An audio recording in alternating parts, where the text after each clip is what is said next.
નમસ્કાર વિદ્યાર્થી મિત્રો, કેમ છો? મજામાં ને? ઓકે, ચાલો ફરી પાછા આગળ વધીએ. તો લાસ્ટ ટાઈમ તમે જે શીખેલા છો એને અનુરૂપ જ છે. થોડો ફેરફાર તો આવે ને, પણ એમાં તો નવું શીખ્યા કહેવાય. હવે શરૂ કરતા પહેલા તમારા બે શબ્દો જૂના યાદ કરી લો કે ભાઈ પ્રમાણિત પરિસ્થિતિ એટલે શું, બરાબર? અને પ્રમાણિત રૂપ એટલે સ્વરૂપ. પ્રમાણિત રૂપની તો કોઈ વ્યાખ્યા હોય જ નહીં ને, કારણ કે પસંદ અપની અપની ખ્યાલ અપના અપના. મને ગમે આ ભાઈને ન ગમે, એને ગમતું એ મને ન ગમે, એટલે કોઈ સ્ટાન્ડર્ડ રૂપની વ્યાખ્યા ન બને. પણ છતાં મેં તમને કહ્યું એ પ્રમાણે કે ભાઈ 25 ડિગ્રી સેલ્સિયસ તાપમાન અથવા આપણે 298 કેલ્વિન બોલીએ છીએ ને, એટલે અત્યારે તમારી પાસે 25 ડિગ્રી સેલ્સિયસ તાપમાન અને 1 બાર દબાણ ધરાવતી સ્થિતિને આપણે પ્રમાણિત પરિસ્થિતિ કીધેલું છે, સ્ટાન્ડર્ડ સિચ્યુએશન. એટલે તમે જો તમારે ફિઝિક્સ કે કેમિસ્ટ્રીમાં ટેક્સ્ટ બુકની પાછળ પરિશિષ્ટના જે કોષ્ટકો આપેલા હોય એમાં વૈજ્ઞાનિકોએ પ્રાયોગિક જે માહિતી મેળવી છે એ બધી જ માહિતીનો જે ડેટા હોય એ 298 કેલ્વિન તાપમાન અથવા 25 ડિગ્રી હોય છે, રાઈટ? બીજું, મોટા ભાગે એક્ઝામ્પલમાં તમારે 25 ડિગ્રી ટેમ્પરેચર આપે, કારણ તો કે પ્રમાણિત પરિસ્થિતિમાં પ્રયોગ કરેલો છે માટે. એટલે ફાઇનલ થઈ ગયું તમારી પાસે કે ભાઈ 25 ડિગ્રી સેલ્સિયસ તાપમાન અને 1 બાર દબાણ ધરાવતી સ્થિતિને આપણે પ્રમાણિત પરિસ્થિતિ કહીએ છીએ. ઓકે, તો પછી પ્રમાણિત રૂપ કોને કહીએ છીએ? તો એની જ વ્યાખ્યા હતી કે ભાઈ આ કન્ડિશન વખતે પદાર્થનું ઘન પ્રવાહી કહેવાયું પૈકીનું જે સ્વરૂપ સ્થાયી રહેતું હોય તો તે સ્વરૂપને તે પદાર્થનું પ્રમાણિત રૂપ તરીકે ગણવું જોઈએ, રાઈટ? હવે પ્રશ્ન આપણને એવો થાય, આવો પાછા, કે પ્રમાણિત રૂપ તરીકે જે તમે મૂકો છો પ્રમાણિત રૂપ, તો એ કહેતા પહેલા અહીંયા તમારી પાસે પહેલો શબ્દ છે પ્રમાણિત સર્જન એન્થાલ્પી.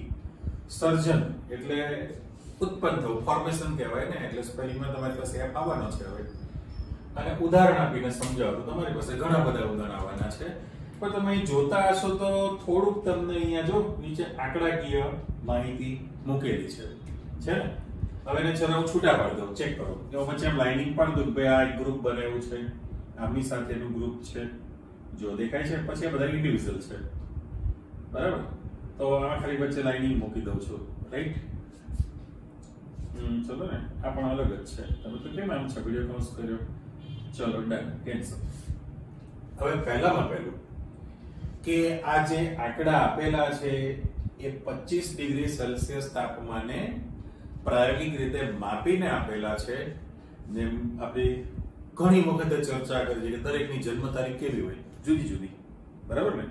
એટલે આપણે બધાની જન્મ તારીખ થોડી યાદ રાખી શકીએ છીએ, એટલે ચિંતા ન કરો. આ જે આંકડા જે કંઈ આપેલા છે તમને એ એક્ઝામ્પલ ગણો ત્યારે સાથે આપેલા હોય જ, તમારે ગોખવાના નથી, બરાબર? તૈયાર નથી કરો ને, ડિટેલ તમને આપેલી જ હોય. એટલે મેં તમને વારંવાર પેલો જે ડેટાનો ઉપયોગ કરવો છે તો મેં સાઈડમાં તમને મેં લખીને તૈયાર રાખેલું છે, આપણે આમાંથી ઉપાડીને ત્યાં કિંમત મૂકી શકીએ. ઓકે, એટલે પહેલામાં પહેલું કે સર્જન થવું, એ તો આપણને ખબર જ છે ને કે બંધ નિર્માણ ઘટના હંમેશા કેવી હોય? બંધ તોડવો હોય તો કેવી હોય? બે વિરુદ્ધ થઈને બંધને, એટલે ટૂંકમાં રાસાયણિક બંધ તોડવા હોય તો શક્તિ આપવી પડે. બંધની તોડફોડ પ્રક્રિયા હંમેશા ઉષ્મા શોષક હોય, તો પછી બંધ નિર્માણ ઘટના હંમેશા ઉષ્માક્ષેપક હોય ને, બરાબર? શક્તિ બહાર પડે તો તમારી પાસે જ્યારે સંયોજન બને, બંધ રચાતો હોય ત્યારે ડેલ્ટા એચ નું મૂલ્ય હંમેશા ઋણ જ આવે, બરાબર છે? પણ ધન આવે તો પાછું ક્ષેપક ઘટના થઈ કહેવાય. એ આપણો જૂનો ખ્યાલ હતો જ. હવે અહીંયા આગળ જે ચર્ચા કરી એ પ્રમાણે સૌથી પહેલું કે ભાઈ પ્રમાણિત પરિસ્થિતિ એ આપણે લખવું હોય એટલે અત્યારે હું 25 ડિગ્રી સેલ્સિયસ તાપમાન અને 1 બાર દબાણ આ સ્થિતિ લખવી છે મારે. તો એ વખતે દાખલા તરીકે ડાયહાઇડ્રોજન છે તો H2 ગેસિયસ ફોર્મમાં હોય, ડાય ઓક્સિજન છે તો O2 ગેસિયસ ફોર્મમાં છે તમારી પાસે, કાર્બન છે તો એનું સૌથી વધુ સ્થાયી સ્વરૂપ તમારી પાસે ગ્રેફાઇટ સ્વરૂપ છે ઘન સ્થિતિમાં, ઓકે, બ્રોમિન છે. હવે એક તમે હેલોજનમાં જાણો છો, ભણી લીધું કે ભાઈ હેલોજન સમૂહની અંદર ફ્લોરિન, ક્લોરિન, બ્રોમિન, આયોડિન, એસ્ટેટિન તો રેડિયોએક્ટિવ છે.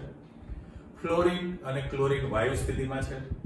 ઓકે, બ્રોમિન લાલાશ પડતું કથ્થાઈ રંગનું પ્રવાહી છે, સ્ટેબલ, અને આયોડિન કાળાશ પડતો જાંબલી રંગનો ઘન પદાર્થ છે. એટલે જ્યારે તમે Br2 લખો તો એ લિક્વિડ ફોર્મમાં છે ને, Br જે છે લિક્વિડ ફોર્મમાં છે. અચ્છા, સલ્ફર લખીએ તો એનું સૌથી વધુ સ્થાયી સ્વરૂપ કયું છે? રોમ્બિક સલ્ફર છે ને, રોમ્બિક સલ્ફર વગેરે હું આગળ લખી શકું.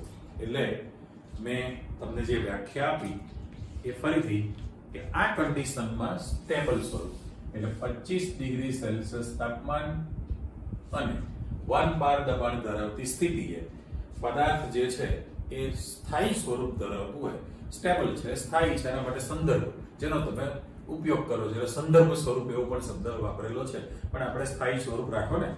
તો મેં કહ્યું એ પ્રમાણે તમારી પાસે H2 અને O2 એ વાયુ સ્થિતિમાં છે, બરાબર. બ્રોમિન જે છે, બ્રોમિન એ લિક્વિડ ફોર્મમાં છે.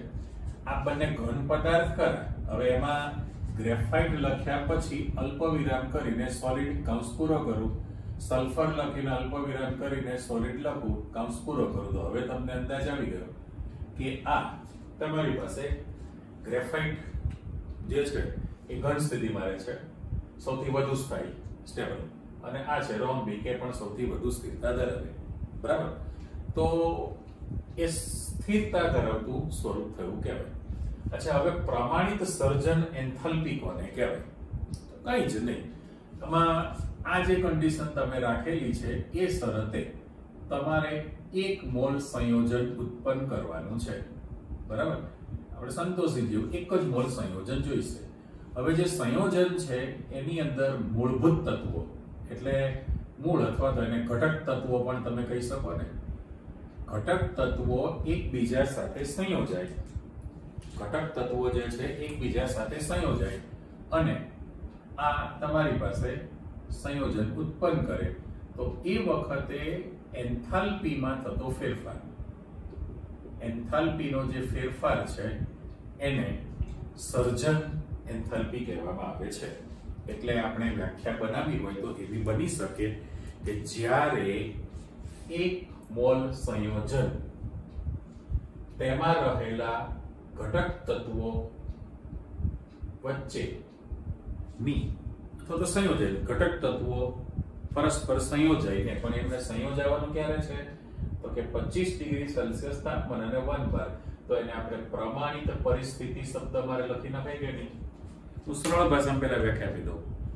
જો 1 મોલ સંયોજન તેના મૂળભૂત ઘટક તત્વો વચ્ચે પ્રક્રિયા કરીને, પણ ક્યારે? પ્રમાણિત પરિસ્થિતિમાં પ્રક્રિયા કરીને જ્યારે સંયોજન ઉત્પન્ન કરે અથવા બનાવે ત્યારે પ્રક્રિયા દરમિયાન તેમાં થતા એન્થાલ્પીના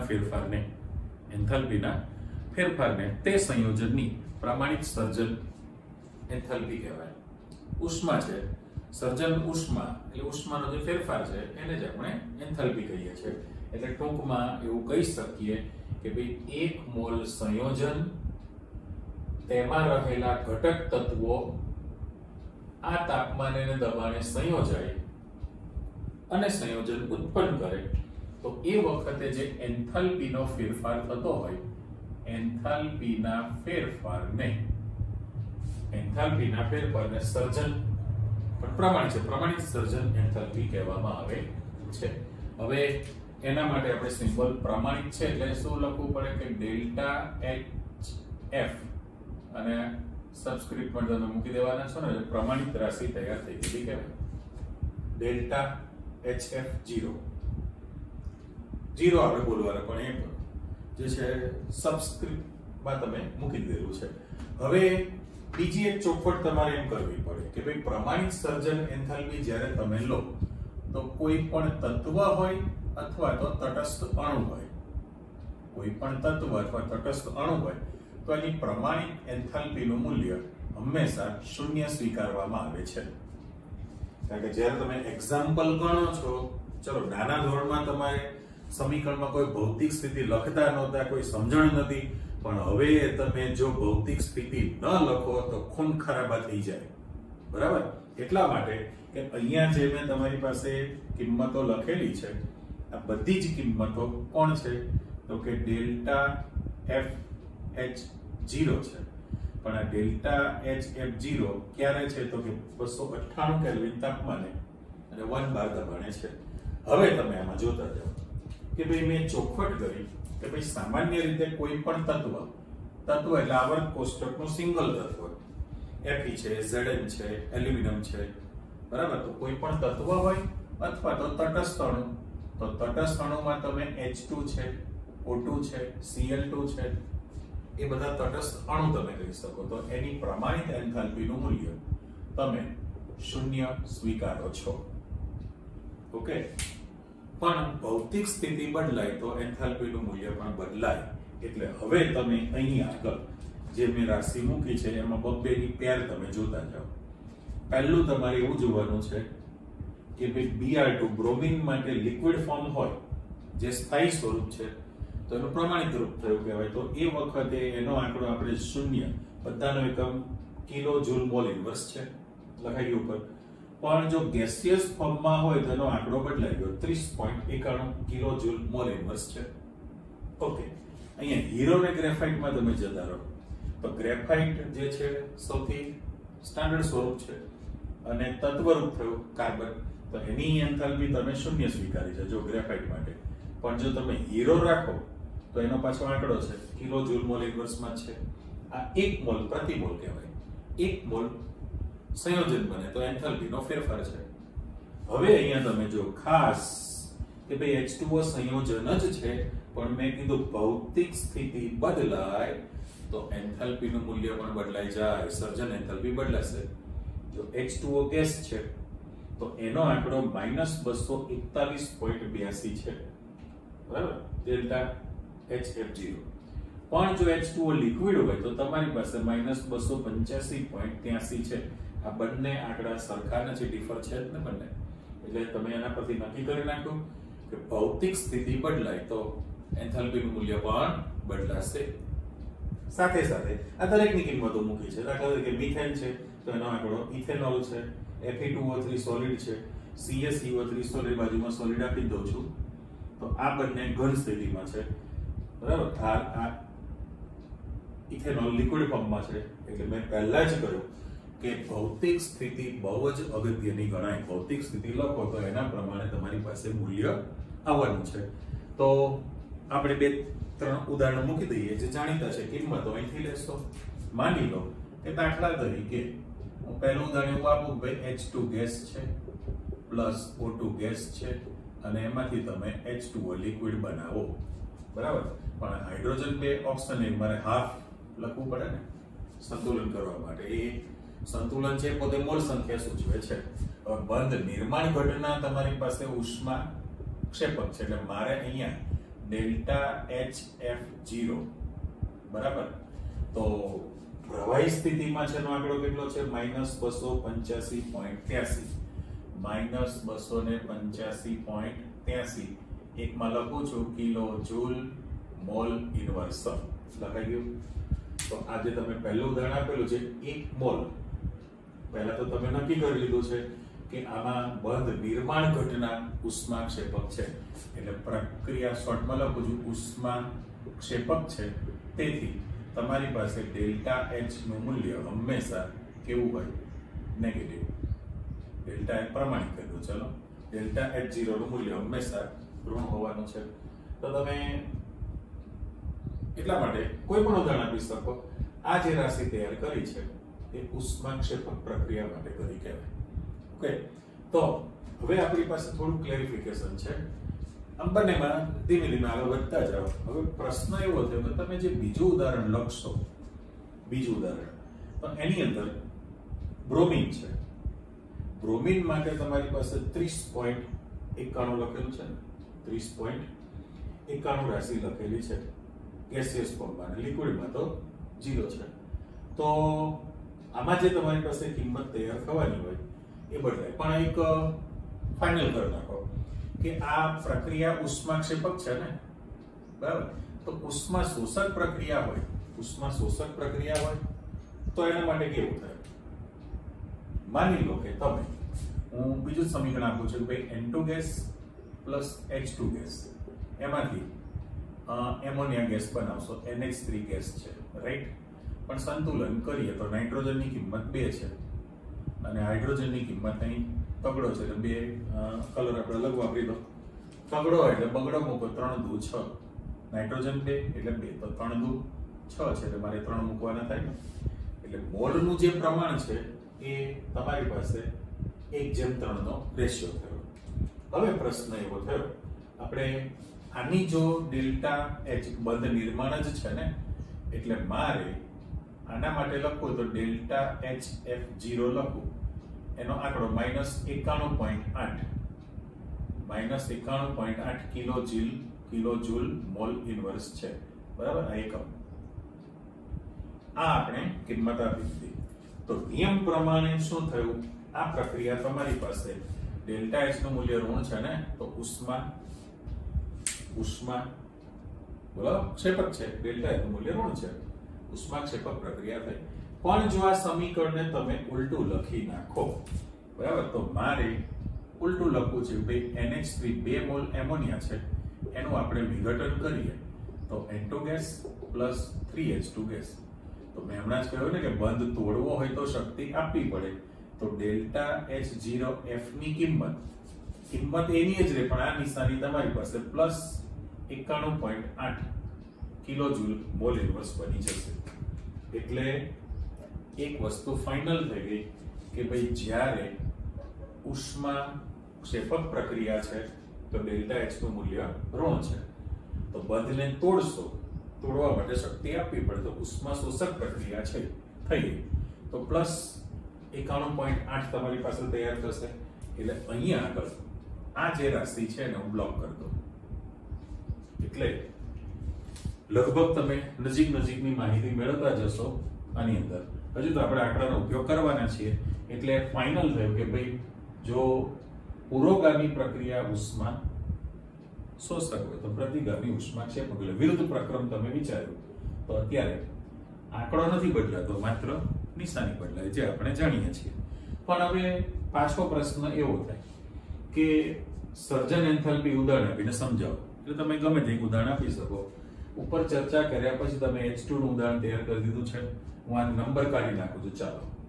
એટલે આ તમારું એક સેમ્પલ ક્લિયર થઈ ગયું. પ્રશ્ન તરીકે 2 માર્કમાં પૂછે તો આપી શકો.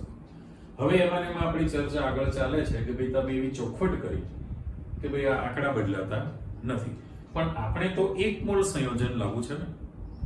1 મોલ સંયોજન બને તો એ વખતની ઉષ્માનો ફેરફાર છે. તો સાથે સાથે તમે નવા પ્રશ્ન તરફ નજર નાખો. તો પ્રશ્ન મૂકેલો છે કે ઉષ્મા રાસાયણિક સમીકરણ એટલે શું, તેના વિશેની માહિતી આપો. બરાબર, ઉષ્મા રાસાયણિક સમીકરણ કોને કહેવાય?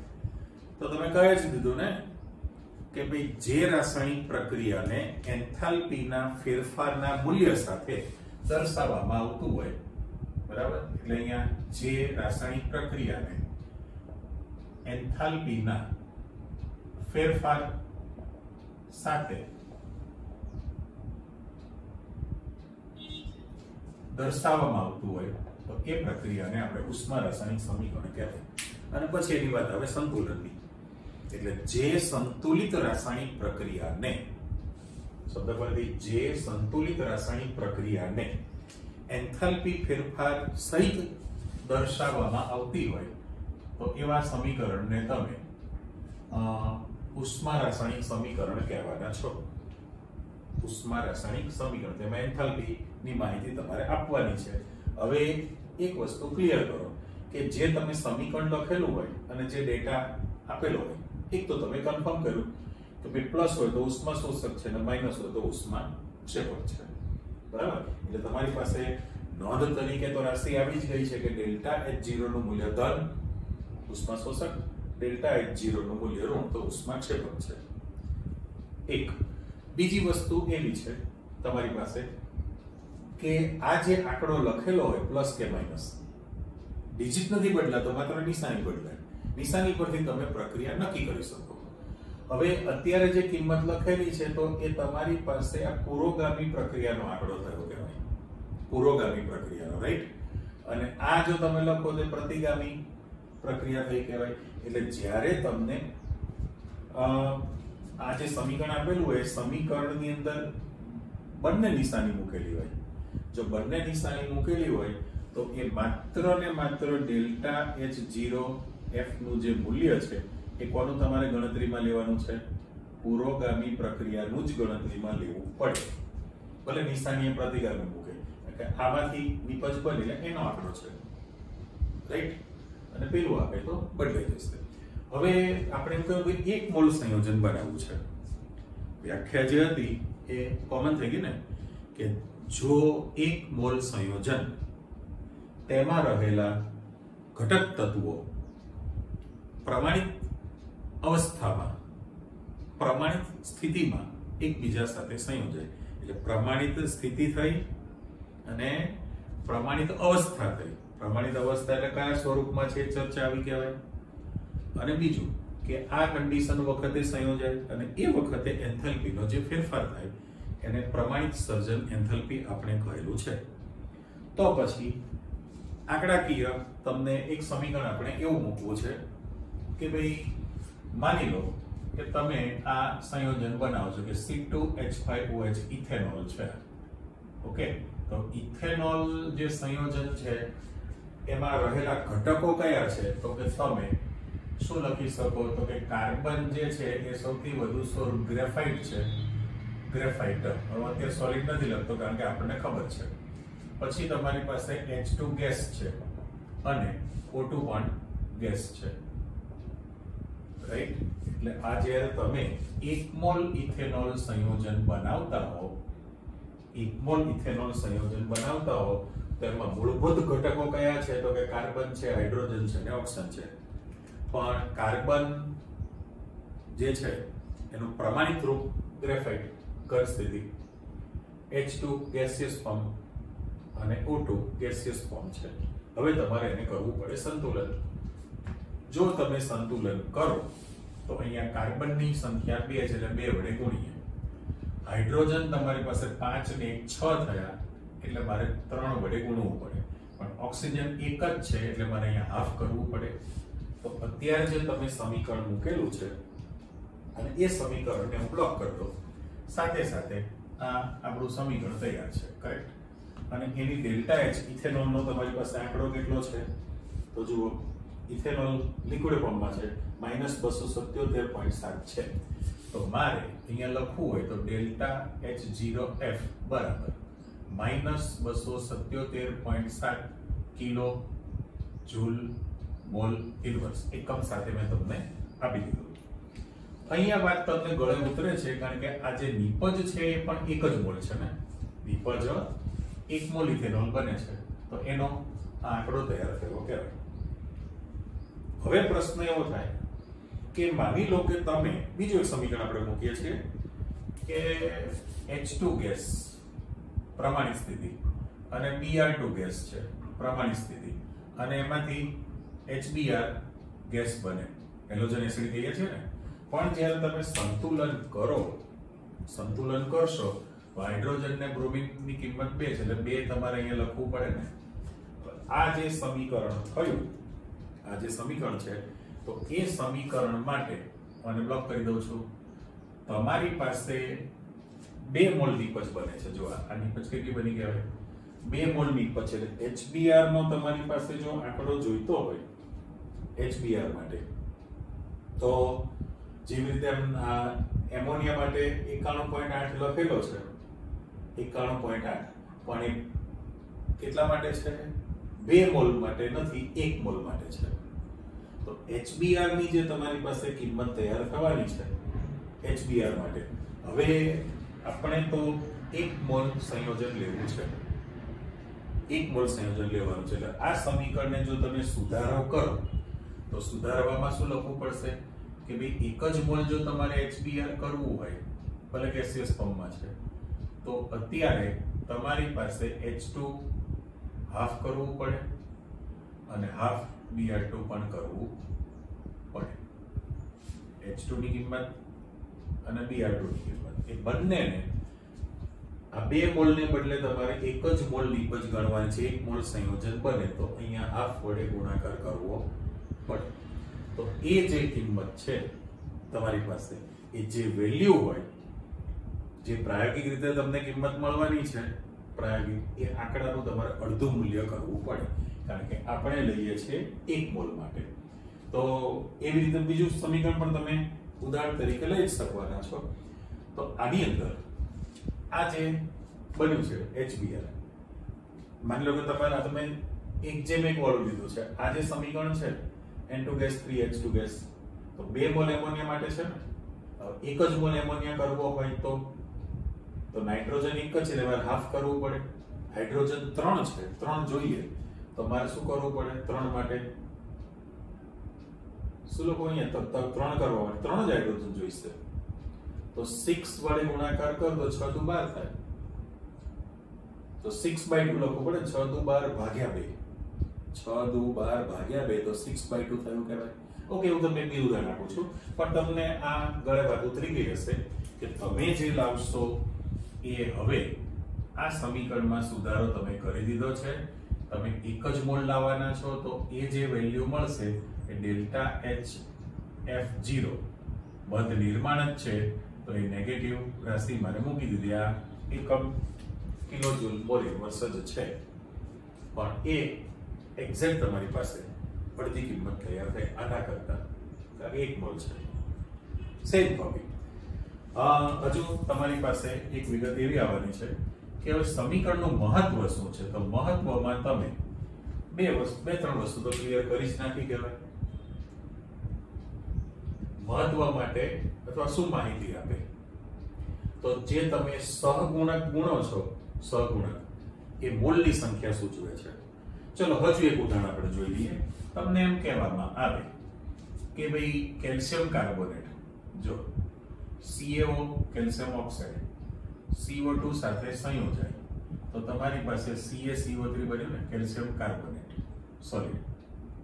ઓકે, આમાં તો તમારે કોઈ માથાકૂટ છે નહીં. કેલ્શિયમ 1, કાર્બન 1, ઓક્સિજન 3 છે.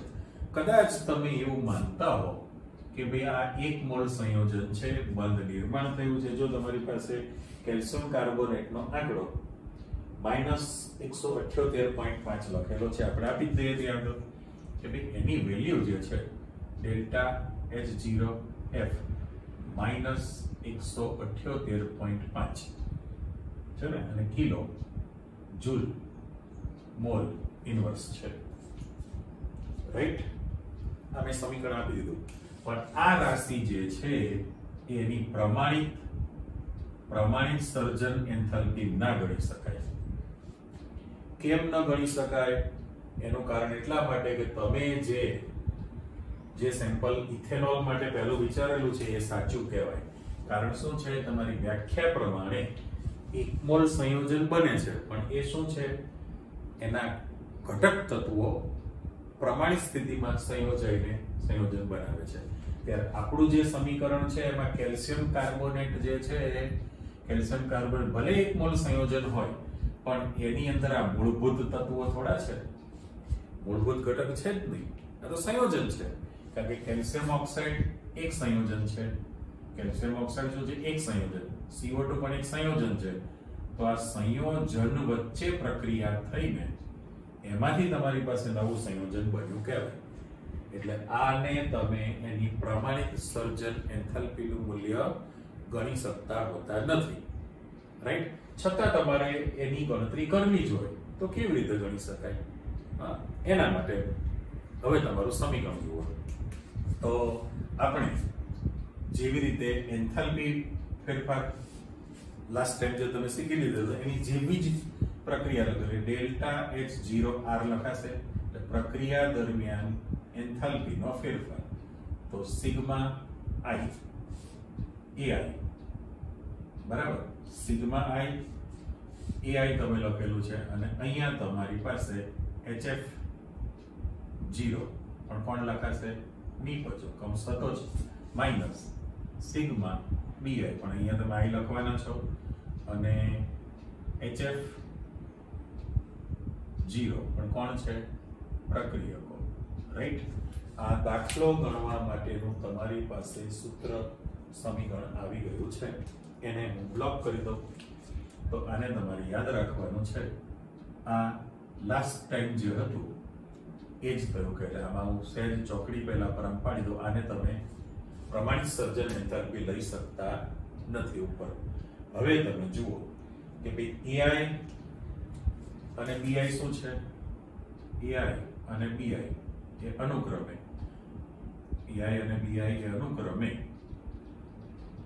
પ્રક્રિયકો અને નિપજોનો તત્વ યોગમિતીય સંખ્યા છે. તત્વ યોગમિતીય સંખ્યા એટલે આપણે જે સમીકરણ પરથી કઈ માહિતી મળે? તો તમારી પાસે કોઈ પણ એક સમીકરણ જોઈ લો ને, માની લો કે આ સમીકરણ છે તમારી પાસે, તો એમાં જે ગુણક તરીકે જે મૂકેલું છે, ગુણક તરીકે સહગુણક, એ મોલ સંખ્યા સૂચવે છે. પહેલો જ મુદ્દો. બીજું કે સમીકરણમાં તમે એન્થાલ્પીનો ફેરફાર લખેલો હોય,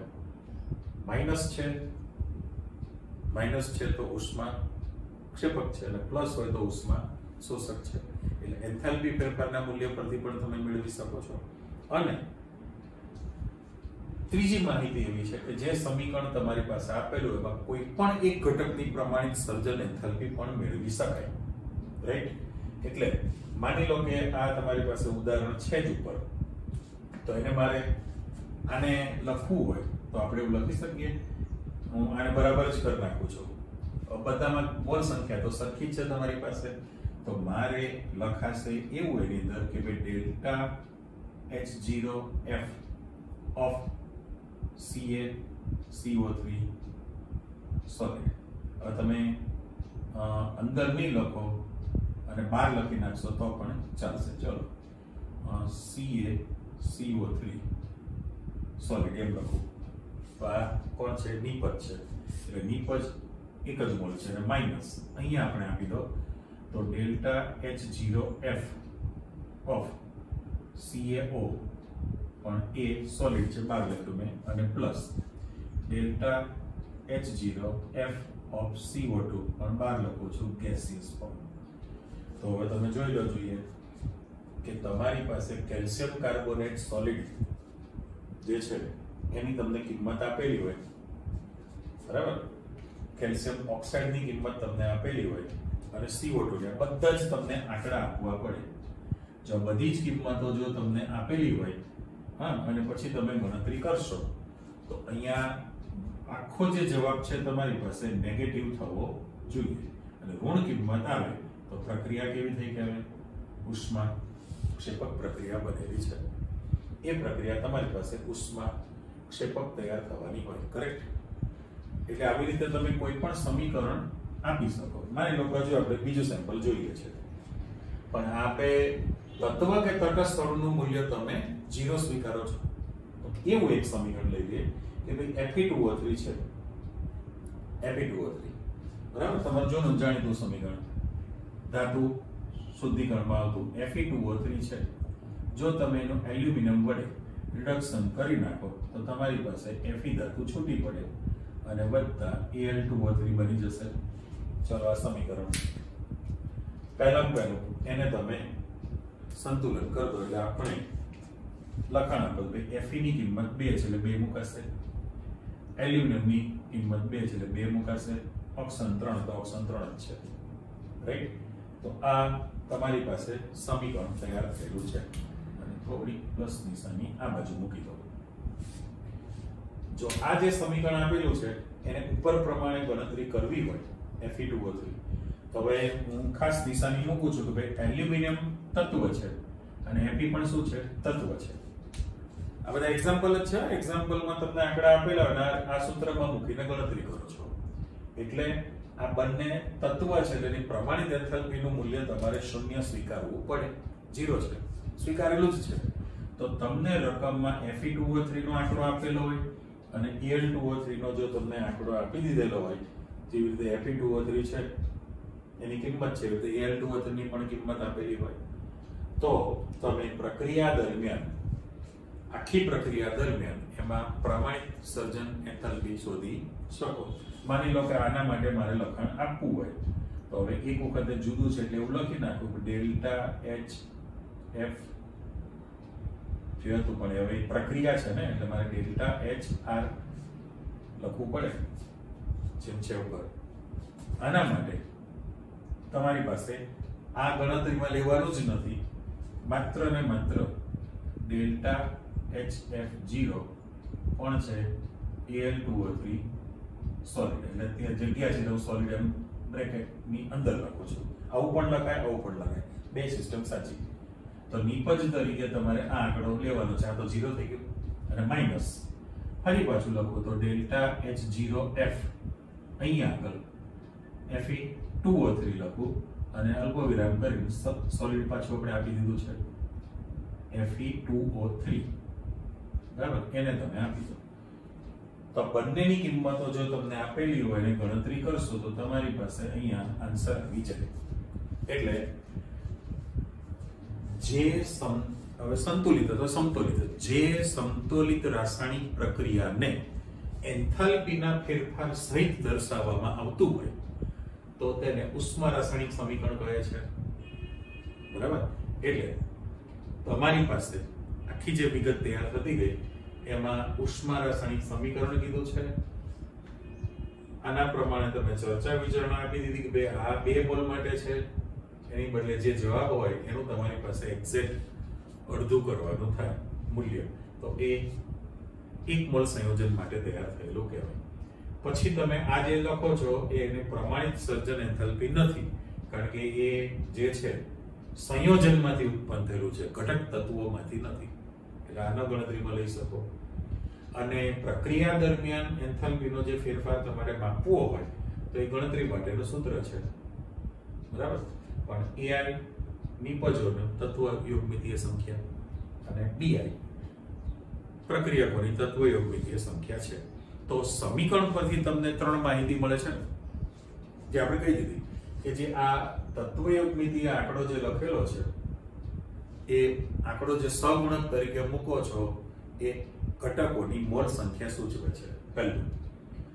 બીજી બાબત કે ભાઈ એન્થાલ્પીનો ફેરફાર તમે દર્શાવવાના છો સાથે સમીકરણમાં, તો એ આંકડામાં પ્લસ અને માઇનસ પરથી ઉષ્મા શોષક છે કે ઉષ્માક્ષેપક એ પણ તમે નક્કી કરી શકવાના છો.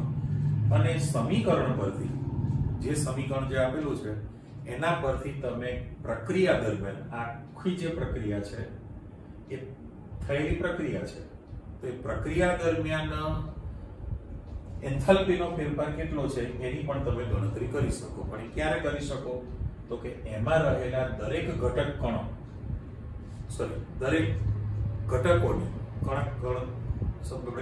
દરેક ઘટકની તમને પ્રમાણિત એન્થાલ્પી, પ્રમાણિત સર્જન એન્થાલ્પી, બરાબર, પ્રમાણિત સર્જન એન્થાલ્પી, બરાબર, ફોર્મેશન એન્થાલ્પી કહેવાય, એની કિંમતો આપેલી હોય તો પ્રક્રિયા દરમિયાન શોધી શકો.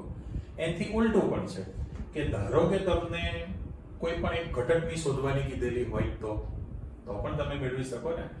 આ જે બનેલું છે એમાં આ રાશિ આપી દીધી છે, રાઈટ.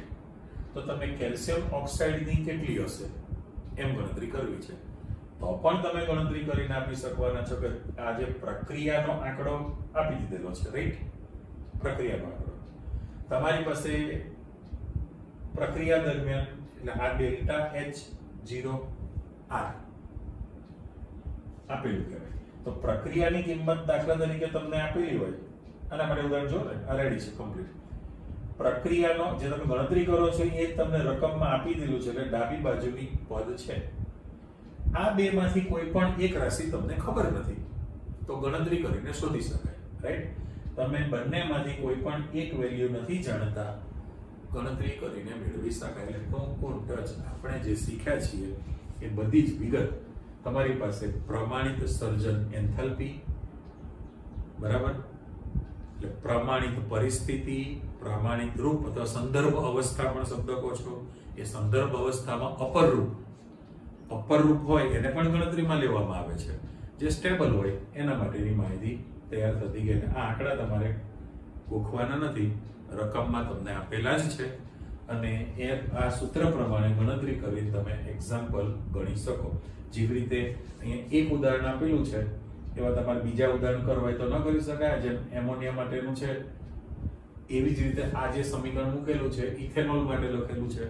તો માની લો કે આપણે CH4 ની કિંમત આપેલી છે, CH4 એનું સમીકરણ બનાવવું હોય તો કેવું બનશે? એનું સમીકરણ બનાવવું છે તો કાર્બન ગ્રેફાઇટ H2 ગેસ સાથે સંયોજાય અને એમાંથી CH4 મિથેન બની જાય. તો એ મિથેન માટેનો જે આંકડો છે, મિથેન માટેનો આંકડો એ પણ તમે ગણતરીમાં લઈ શકો આની અંદર. એટલે ધારો કે તમારે અહીંયા આગળ હજુ એક સમીકરણ મૂકવું છે મારે. આ તમારો જવાબ આવી ગયેલો છે. આને સેજ ઉપર મૂકી દો, આ તમારો આન્સર, રાઈટ? અને મિક્સ ન કરો એટલે હું આ બ્લોક કરી દઉં ગ્રીન પેનથી, કારણ કે આપણને ગ્રેફાઇટ યાદ આવ્યું છે તો બનાવી જ દઈએ. ચલો હું સમીકરણ લખું ભાઈ, કાર્બન ગ્રેફાઇટ સોલિડ છે, એનો આંકડો હોય તમારી પાસે. H2 ગેસ છે, એ પ્રક્રિયા કરે તો CH4 મિથેન ગેસ બનવાનો છે ને.